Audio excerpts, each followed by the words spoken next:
Telugu Desam party Nellore rural MLA Kotamreddy Sridhar Reddy అనుచరుల అరాచకాలకు అడ్డు లేకుండా పోతుంది.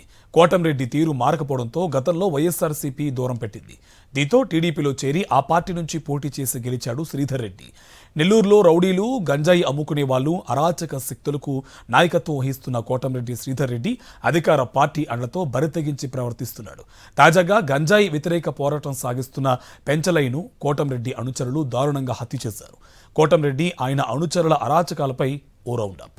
తెలుగు సినిమాల్లో విలన్లు తమ ప్రత్యర్థులను మర్డర్ చేయించి తర్వాత హతుని ఇంటికి వెళ్లి శవంపై పూలమాల వేసి సంతాపం ప్రకటించడం చూస్తూనే ఉంటాం. సేమ్ అలాగే నెల్లూరు సిటీలో గంజాయికి వ్యతిరేకంగా పోరాడుతున్న ఉద్యమకారుడు పెంచలయ్య దారుణ హత్యకు గురైతే ఆయన ఇంటికి వెళ్లి సంతాపం ప్రకటించారు Nellore rural TDP MLA Kotamreddy Sridhar Reddy. గంజాయి బారి నుంచి యువతను కాపాడాలనే లక్ష్యంతో చాలా కాలంగా పెంచలయ్య గంజాయి బ్యాచ్ కు వ్యతిరేకంగా పోరాడుతున్నారు. గంజాయి అమ్మేవారి గురించి పోలీసులకు ఫిర్యాదు చేస్తున్నారు. నా పేరు పెంచలయ్య. ఈ ఆర్డీటీ కాలనీ గ్రామ కమిటీ సభ్యుడిని. మా ఆర్డీటీ కాలనీ గ్రామం ముందు మేము యాంటీ డ్రగ్ మాదక ద్రవ్యాలకు వ్యతిరేకంగా ఈ కార్యక్రమాన్ని నిర్వహిస్తున్నాం. ఈ కార్యక్రమానికి స్ఫూర్తిగా మా ఆర్డీటీ కాలనీ యూత్ ఆనాడు బ్రిటిష్ సామ్రాజ్యవాదులను మా భారతదేశం నుండి తరిమి కొట్టిన ఆ వీరులను స్ఫూర్తిగా తీసుకున్నాము. రాజగురు, సుఖదేవ్, భగత్ సింగ్, ఈ అల్లూరి సీతారామరాజు, సుభాష్ చంద్రబోస్ వీరందరూ నా దేశం నుండి బ్రిటిష్ సామ్రాజ్యాన్ని ఆనాడు తరిమినట్టు మా ఆర్డీటీ కాలనీ గ్రామమందు గంజాయి అమ్మిన, బెల్ట్ షాపులు పెట్టిన, దొంగతనాలు చేసిన మేము చట్టపరంగా పోలీసు వారికి అప్పచెప్పబడును. దీంతో తమ వ్యాపారానికి అడ్డుగా ఉన్నాడని పెంచలయ్యను అతి దారుణంగా హత్య చేయించింది గంజాయి లేడీ డాన్ అరవ కామాక్షి. పెంచలయ్య హత్య కుట్రదారు కామాక్షి అని పోలీసులే ప్రకటించారు. గంజాయి ఎంత ప్రమాదకరంగా మారిందనేటువంటిది ఈ నెల్లూరు జిల్లాకు సంబంధించినటువంటి ఉద్యమకారుడు. పాపం గంజాయి మీద అవగాహన కల్పించినటువంటి వ్యక్తి. ఎవరన్నా గంజాయి అమ్ముతుంటే ఆ గంజాయిని నిరోధించాలి అని చెప్పి తపన పడ్డటువంటి వ్యక్తి, పోరాటం చేసినటువంటి వ్యక్తి. అటువంటి వ్యక్తినే ఈ గంజాయి అమ్మేటువంటి డ్రగ్స్ ముఠా మాఫియా ఈరోజు హత్య చేసింది, హతమార్చింది అంటే ఇంతకన్నా దౌర్భాగ్యమైనటువంటి పరిస్థితులు మనకు ఉండవు. ఎందుకు ఈ మాట చెప్తున్నాను? నెల్లూరు రూరల్ నియోజకవర్గానికి సంబంధించి ఇది పూర్తిగా గంజాయి సామ్రాజ్యంగా మారిపోయింది. పెంచలయ్య హత్య జరిగినటువంటి విషయంలో, పెంచలయ్య హత్య ఏదైతే జరిగిందో, పెంచలయ్యని ఎవరైతే హత్య చేశారో వాళ్ళు టీడీపీతో అంటకాగుతున్నటువంటి మాట వాస్తవమా కాదా? వాళ్ళు టీడీపీకి సంబంధించినటువంటి కార్యకర్తలా కాదా? ఈరోజు దానికి సమాధానం చెప్పాల్సినటువంటి అవసరం ఉంది. నేరాలు చేయడంలో, చేయించడంలో దిట్టగా ఉన్న Arava Kamakshi TDP Nellore rural MLA Kotamreddy Sridhar రెడ్డికి గట్టి మద్దతుదారు.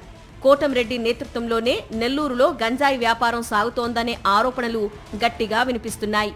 పెంచలయ్య హత్యలో A1గా ఉన్న జేమ్స్, కామాక్షి ఒకే ఫోటో ఫ్రేమ్లో కోటంరెడ్డికి పూలదండ వేస్తున్న ఫోటో ఒకటి సోషల్ మీడియాలో వైరల్గా మారింది.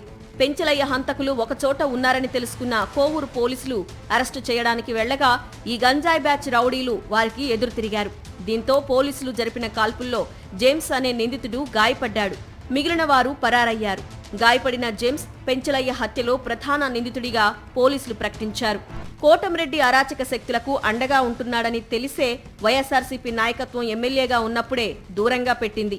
దీంతో టీడీపీలో చేరి టికెట్టు సాధించుకొని తిరిగి ఎమ్మెల్యేగా ఎన్నికయ్యాడు కోటంరెడ్డి. గతంలో హత్య కేసులో నిందితుడిగా ఉన్న రౌడీ షీటర్ శ్రీకాంత్ పెరోల్ కోసం కోటంరెడ్డి సహాయం చేసినట్లు వెలుగులోకొచ్చింది. ఈ వ్యవహారం రచ్చరచ్చ కావడంతో చివరకు తాను శ్రీకాంత్ పెరోల్ కోసం లేఖ రాసినట్లు కోటంరెడ్డి ఒప్పుకున్నాడు కూడా. ఇక కోటంరెడ్డి శ్రీధర్ రెడ్డి అరాచకాలు ఆయన చెబితే తమ బ్యాచ్ చేసిన నేరాలన్నీ బయట పెడుతుందనే అనుమానంతో శ్రీకాంత్ ప్రియురాలు నిడిగుంట అరుణను కూడా అరెస్టు చేయించి అడ్డు లేకుండా చేసుకోగలిగాడు. ఆమె చేసిన పాత నేరాలు చూపించి కోటంరెడ్డి ఆదేశాలతో పోలీసులు అరెస్టు చేశారు. కోటంరెడ్డి ప్రాతినిధ్యం వహించే ప్రాంతంలో పేకాట శిబిరాలు, గంజాయి వ్యాపారం, రౌడీయిజం, భూ కబ్జాలు తదితర నేరాలు చేసేవారందరికీ ఆయనే నాయకత్వం వహిస్తాడని నెల్లూరులో అందరికీ తెలిసిందే. ఇటీవలే నెల్లూరులో జగదీష్ మరికొందరు గంజాయి వ్యాపారాలు చేసే రౌడీల్ని పోలీసులు అరెస్టు చేశారు. వీరంతా కూడా కోటంరెడ్డి అనుచరులే. కోటంరెడ్డి నేతృత్వంలో అనేక హత్యలు కూడా జరిగినట్లు ఆరోపణలున్నాయి. ఇలా హత్యలు చేయడంలో ఆయుధాలుగా ఉపయోగపడిన శ్రీకాంత్ వంటి నేరస్తులకు ఆశ్రయం ఇవ్వడమే కాకుండా జైల్లో ఉన్న అతనికి పెరోల్ కోసం లేఖలు కూడా రాశారు ఎమ్మెల్యే కోటంరెడ్డి. గంజాయి ముఠాల్ని పెంచి పోషించే కోటంరెడ్డి శ్రీధర్ రెడ్డి రాజకీయంగా కక్ష సాధించడంలో, వేధించడంలో కూడా ముందుంటాడు. నెల్లూరు కార్పొరేషన్ మేయర్గా ఉన్న దళిత మహిళ శ్రవంతిపై కోటంరెడ్డి శ్రీధర్ రెడ్డి కక్ష కట్టాడు. గతంలో వైఎస్ఆర్సీపీలో ఉండగా కోటంరెడ్డికి మేయర్ దంపతులు అనుచరులుగా ఉండేవారు. గత ఏడాది జూన్లోనే మేయర్ దంపతులు వైఎస్ఆర్సీపీని వీడారు. అయితే ఇప్పుడు తన అనుచరులకు నెల్లూరు మేయర్ పదవి కట్టబెట్టే లక్ష్యంతో శ్రవంతిపై కోటంరెడ్డి లేనిపోని ఆరోపణలు చేశారు.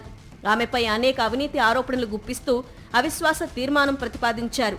వైఎస్ఆర్సీపీ కార్పొరేటర్లను నయానా భయానా లొంగదీసుకొని టీడీపీలో చేర్పించిన కోటంరెడ్డి ఇప్పుడు వారితో కార్పొరేషన్లో చక్రం తిప్పడానికి, దళిత మేయర్కు అన్యాయం చేయడానికి తెగించాడు.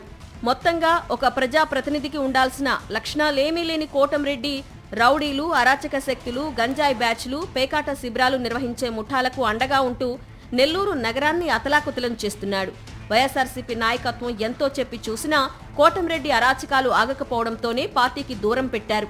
దీంతో తనకున్న అరాచక గ్యాంగుల్ని చూపించి టీడీపీ టికెట్ తెచ్చుకున్నాడు. చివరికి తనను గెలిపించిన ప్రజలకు మేలు చేయకపోగా నెల్లూరు నగరాన్ని గంజాయి బ్యాచ్లకు అడ్డాగా తయారు చేశాడు. గంజాయి ముఠాలను పెంచి పోషిస్తూ వారు చేసే హత్యలకు కూడా మద్దతుగా నిలుస్తున్నాడు.